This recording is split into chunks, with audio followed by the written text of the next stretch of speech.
MSME Bharat के development का backbone है। इसलिए बजट 2025 में एमएसएमई के लिए बहुत सारे रियायतें दिया गया है और उसके दायरा को बढ़ा दिया गया है। भारत के विकास की बात करें और एमएसएमई पर ध्यान न दें, ये हो नहीं सकता।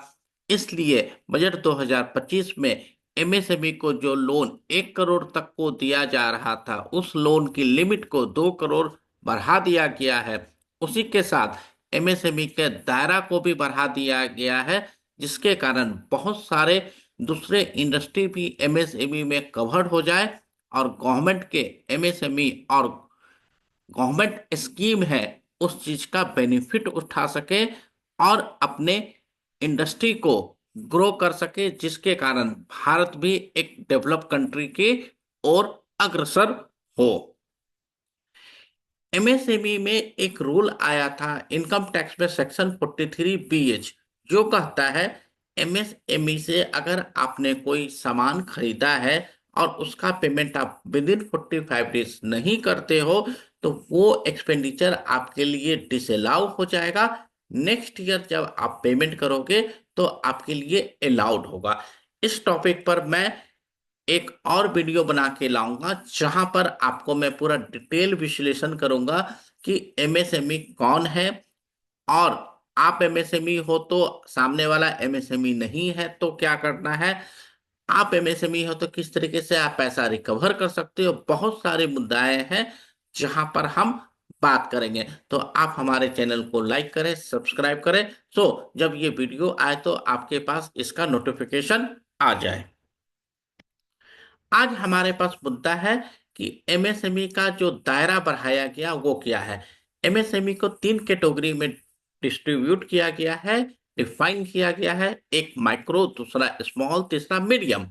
तो माइक्रो उस इंडस्ट्री को कहा जाता है जहां पर प्लांट एंड मशीनरी में आपने 1 करोड़ से कम इन्वेस्टमेंट किया हुआ, जैसे आपके पास 5-10 लैपटॉप है, आपने कोई मैन्युफैक्चरिंग मशीन लगाया हुआ है, तो इस तरीके से जितने भी प्लांट एंड मशीनरी है उसकी वैल्यू 1 करोड़ से कम है और आपका एनुअल टर्नओवर 5 करोड़ से कम है, तो आप माइक्रो इंडस्ट्री में कवर्ड होते हैं। जैसे कोई प्रोफेशनल है, चाहे वो एडवोकेट हो, चार्टर्ड अकाउंटेंट हो, कोई वेब डेवलपर हो, या कोई डॉक्टर हो, या कोई फ्रीलांसर हो, तो वो 2 4 5 स्टाफ के साथ काम करता है। कुछ लैपटॉप हो गए, ज्यादा से ज्यादा उसके पास एक बिल्डिंग हो सकती है, तो वो हमेशा माइक्रो में, क्योंकि एक प्रोफेशनल का 5 करोड़ तक का टर्नओवर होना बहुत डिफिकल्ट है। दूसरी तरफ उसका जो प्लांट एंड मशीनरी में इन्वेस्टमेंट 1 करोड़ भी नहीं हो सकता, क्योंकि 5 या 10 स्टाफ है तो 1 1 लाख का भी लैपटॉप लेता तो 5 लाख, कुछ और प्लांट एंड मशीनरी आ जाते हैं, जैसे फ्रिज हो गया, वाटर कूलर हो गया, इस तरीके से भी 10 12 लाख के प्लांट एंड मशीनरी में उसका काम कंप्लीट हो जाता है। तो माइक्रो आप समझ चुके होंगे। फिर हम आते हैं स्मॉल, जहां पर प्लांट एंड मशीनरी में आपकी इन्वेस्टमेंट 10 करोड़ से कम है और आपका एनुअल टर्नओवर 50 करोड़ से कम है, तो आप स्मॉल की कैटेगरी में आते हैं। इट मीन कि 5 करोड़ से लेके 50 करोड़ का टर्नओवर वाला व्यक्ति स्मॉल में आता है। वहीं पर मीडियम, जब आपका इन्वेस्टमेंट 50 करोड़ से कम है और आपका टोटल टर्नओवर 250 करोड़ से कम है, तो आप मीडियम इंडस्ट्री में कवर होते हो।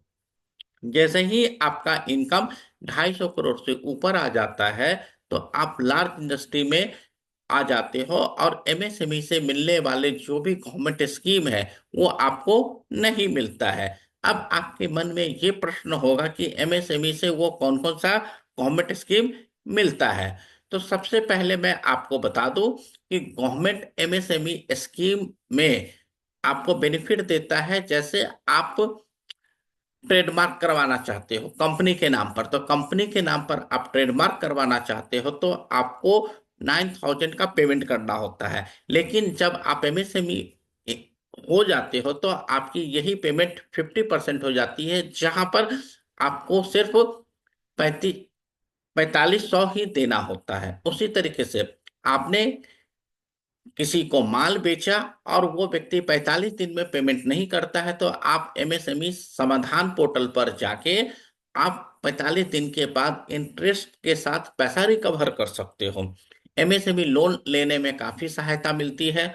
तो एमएसएमई के बहुत सारे फायदे। एक और जो सबसे बेनिफिट है कि जब आप इंडिया से बाहर कोई एग्जीबिशन लगाते हो, या इंडिया में भी गवर्नमेंट ऑफ इंडिया का कोई एग्जीबिशन है, तो और वो एग्जीबिशन एमएसएमई अप्रूव्ड है, तो उस एग्जीबिशन में आप जब जाते हो तो वहां पर आपका जो एक्सपेंडिचर है आने का जाने का, एग्जीबिशन लगाने का, उसका तकरीबन 80 to 90% एमएसएमई रिम्बर्स करता है। तो इस तरीके से बहुत सारे बेनिफिट है। मैं आपके लिए इस टॉपिक पर कि एमएसएमई के लिए क्या क्या बेनिफिट है एक अलग से वीडियो बना दूंगा। आज हम बात कर रहे हैं कि इस बजट में डिफाइन किया बढ़ाया गया। तो जैसा मैंने आपको बताया था, माइक्रो पहले जो 1 करोड़ का इन्वेस्टमेंट था, 5 करोड़ का टर्नओवर था, अब इसके लिमिट को एक्सीड कर दिया गया है, जहां पर इन्वेस्टमेंट 2.5 CR कर दिया गया है, टर्नओवर 10 CR कर दिया गया है। स्मॉल इंडस्ट्री के लिए जहां पर इन्वेस्टमेंट 10 करोड़ का था, उसको इन्वेस्टमेंट की लिमिट 25 करोड़ कर दी गई है। टर्नओवर जो 50 लाख था, उसको टर्नओवर की लिमिट 100 करोड़ कर दी गई है। और मीडियम के लिए जहां टर्नओवर 250 करोड़ था, इसको इंक्रीज करके 500 करोड़ कर दी गई है। इट मीन कि हर चीज में कम से कम 2 गुना या 2.5 गुना बढ़ाया गया है। 2.5 करोड़ से 500 करोड़, 50 करोड़ से 100 करोड़, 5 करोड़ से 10 करोड़, इन्वेस्टमेंट पे 1 से 2.5 करोड़, मतलब 2 या 2.5 गुना इंक्रीज किया गया है। अब गवर्नमेंट ने इसे इंक्रीज तो कर दिया, एक्सटेंड तो कर दिया, इसका बेनिफिट क्या है? पहला बेनिफिट है कि एमएसएमई में ज्यादा से ज्यादा इंडस्ट्री को हम कवर करेंगे। कवर करने से एमएसएमई के जितने भी स्कीम है, चाहे वो लोन से रिलेटेड हो, एग्जीबिशन से रिलेटेड हो, या ट्रेडमार्क पेटेंट कॉपीराइट से रिलेटेड, जो मैंने आपको ऑलरेडी एक्सप्लेन कर दिया है, तो जितने भी स्कीम है आप उसे अच्छे से अवेल कर सकते हो। और डेट रिकवरी जो सबसे इंपॉर्टेंट चीज है, विद इन 45 डेज आप रिकवर कर सकते हो।